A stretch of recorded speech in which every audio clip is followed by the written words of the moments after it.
নগাঁও লোকসভা সমষ্টিৰ সাংসদ আৰু অসম প্ৰদেশ কংগ্ৰেছ কমিটিৰ জ্যেষ্ঠ নেতা শ্ৰী প্ৰদ্যুৎ বৰদলৈ ডাঙৰীয়াই আজি আনুষ্ঠানিকভাৱে ভাৰতীয় জনতা পাৰ্টিত যোগদান কৰিছে।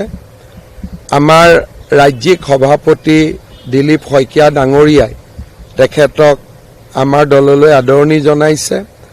আজিৰ অনুষ্ঠানত আমাৰ মাজত সাংসদ কামাখ্যা প্ৰসাদ তাছা ডাঙৰী, আমাৰ ৰাষ্ট্ৰীয় সম্পাদক কেন্দ্ৰীয় মন্ত্ৰী পবিত্ৰ মাৰ্ঘেৰিটা ডাঙৰীয়া, আমাৰ নিৰ্বাচন পৰিচালনা সমিতিৰ আহ্বায়ক প্ৰধান বৰুৱা ডাঙৰীয়া সাংসদ আৰু সাংসদ ৰামেশ্বৰ তেলী ডাঙৰীয়া উপস্থিত আছে। মই প্ৰদ্যুৎ বৰদলৈ ডাঙৰীয়াক ভাৰতীয় জনতা পাৰ্টিৰ মঞ্চলৈ উষ্ণ আদৰণি জনাইছোঁ। আমি ভাবোঁ যে আমি একেলগে প্ৰধানমন্ত্ৰী নৰেন্দ্ৰ মোদী ডাঙৰীয়াৰ নেতৃত্বত অসমক পৰিৱৰ্তনৰ বাবে আমি যি এক কৰ্মযজ্ঞ যোৱা 10টা বছৰে আমি চলাই আহিছোঁ, তাত প্ৰদ্যুৎ বৰদলৈ ডাঙৰীয়াৰো আমি সহযোগিতা পাম। নৰেন্দ্ৰ মোদী ডাঙৰীয়াৰ নেতৃত্বত আমি অসমক একেলগে আৰু অধিক শক্তিশালী কৰিবলৈ চেষ্টা কৰিম। যোৱাকালি আমাৰ ৰাষ্ট্ৰীয় সভাপতি নীতিন নবীন ডাঙৰীয়াই প্ৰদ্যুৎ বৰদলৈ ডাঙৰীয়াৰ যোগদানক অনুমোদন জনাইছিলে আৰু আজি তেখেত দলত যোগদান কৰিলে। মই পুনৰবাৰ তেখেতক দললৈ উষ্ণ আদৰণি জনাইছোঁ। आइडियोलॉजी का साथ कोई स्वाभिमानी जिसका मान है, जिसका सम्मान है, वो कांग्रेस में रहने का कोई भी अभी मेरा हिसाब से बहुत ही मुश्किल होगा, मुश्किल है। थोड़ी दिन पहले भूपेन बरा जी ने योगदान किया, आज प्रद्युৎ बरदলৈ ने योगदान किया। मेरा लगता है कि और 2 साल जो कांग्रेस में लीडर्स है, जैसे देवव्रत शइकिया, रिपुन बरा, समय का साथ साथ ये लोग भी बीजेपी में आ जाएगा। इसलिए कांग्रेस में अभी कोई भी स्वाभिमानी व्यक्ति नहीं रह सकता है। वो बात नहीं, कांग्रेस जो बोले इसको बोलने दीजिए, लेकिन हमारा लक्ष्य है कि सारे जो अच्छा लीडर अभी भी कांग्रेस में है उनको बीजेपी में लाना। इसलिए बीजेपी और असम दोनों का भविष्य हमें उज्जवल करना है। तो इसीलिए कांग्रेस में जो भी नेता है जिसका कोई एक हिसाब से हु इज नॉट लायबिलिटी, जो एसेट्स है, सारे एसेट्स को हम धीरे धीरे बीजेपी में लाना चाहता हूं। ये काम अभी 2016 में हम लोग शुरू किए थे और लगभग आज 99% हम लोग कामयाब हो चुका। My one line answer will be no self-respected individual can today stay in Congress party, particularly in Assam. One section of people cannot come to BJP. Although if I today open the gates of BJP, lot of Muslim leaders will also join.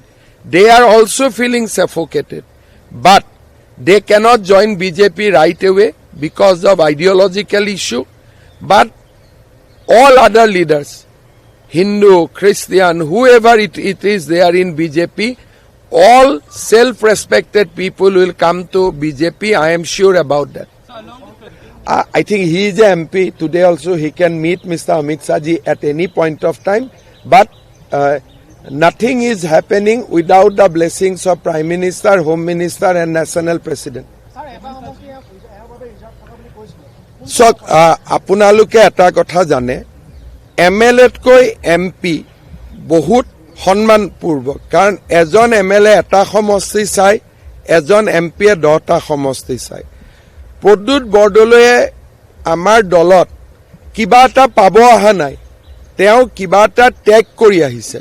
কাৰণ তেওঁ আজি নগাঁও লোকসভাৰ এজন cheating MP আৰু 3.5 বছৰ তেওঁৰ কাৰ্যকাল আছে, অলপ বেছিয়ে আছে। গতিকে তেওঁ কিবা এটা ত্যাগ কৰি আজি ভাৰতীয় জনতা পাৰ্টিত যোগদান কৰিছে। ভাৰতীয় জনতা পাৰ্টিয়ে সদায় ব্যক্তিত্ব আৰু ব্যক্তিৰ ত্যাগক সন্মান কৰে।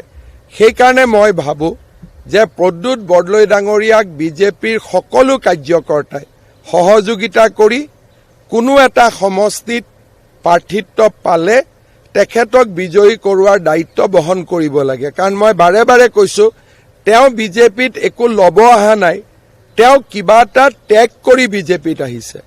আমি যেতিয়া বিজেপিত আহিছিলোঁ আমি একো ত্যাগ কৰি অহা নাছিলোঁ, কাৰণ তেতিয়া MLA চিপ মোৰ 2 মাহ আছিলে আৰু নগাঁৱত তেওঁ অহাবাৰো জিকিব পাৰিলেহেঁতেন, কাৰণ নগাঁৱত আমি কেতিয়াও নিজিকো। গতিকে তেওঁ ৰাজনৈতিক জীৱনৰ এটা ডাঙৰ ত্যাগ কৰি ভাৰতীয় জনতা পাৰ্টিত আহিছে। কোনোবাই যদি ভাবে তেওঁ কিবা ল'ব আহিছে, ভুল কথা। আমি হয়তো ল'ব আহিছিলোঁ, কিন্তু প্ৰদ্যুৎ বৰদলৈ ডাঙৰীয়াই কিবা এটা এৰি আহিছে। গতিকে আমাৰ কাৰ্যকৰ্তাসকলৰ এইটো দায়িত্ব যে আমি প্ৰদ্যুৎ বৰদলৈ ডাঙৰীয়াক দলৰ মজিয়ালৈ আদৰণি জনাম আৰু যদি আমাৰ ৰাষ্ট্ৰীয় নেতৃত্বই তেওঁক বিধানসভাত সিট দিয়ে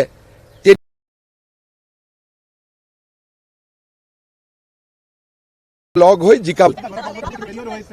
UPPLে 15টা সিটতে তেওঁলোকে কণ্টেষ্ট কৰিব আৰু তেওঁলোকৰ প্ৰতি আমাৰ শুভেচ্ছা থাকিব। কিন্তু আমাৰ এলায়েন্স BPFৰ লগত, BPF আৰু আমি জইণ্টলি কেম্পেইন কৰিম, আমি জইণ্টলি ইলেকশ্যন খেলিম। AGPৰ লগত 26টা সিট হৈ গৈছে আৰু মই ভাবোঁ যে আজি পাৰ্লিয়ামেণ্টাৰী বৰ্ডৰ মিটিঙৰ পিছত আমি সিট কেইটাৰ নাম ঘোষণাও কৰিব পাৰিম।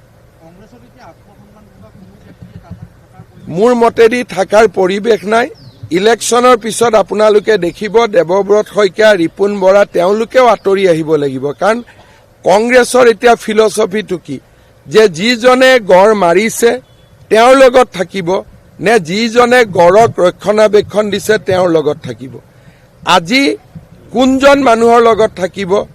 যিজন মানুহে পেৰাচুট লেণ্ডিং কৰি পলিটিক্স কৰি আছে, নে সেই মানুহৰ লগত থাকিব যোনে তৃণমূলৰ পৰা কপালৰ ঘাম মাটিত পেলাই ৰাজনীতি কৰি আছে? আৰু অসমৰ মানুহে এই কথাবোৰ বুজি পায়।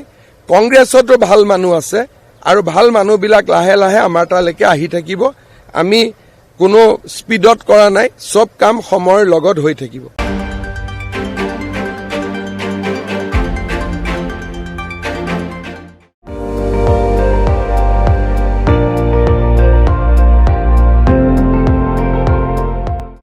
আপুনি চাই আছে ND24, সৰ্বশ্ৰেষ্ঠ নহয় সৰ্বোত্তমৰ দৌৰত।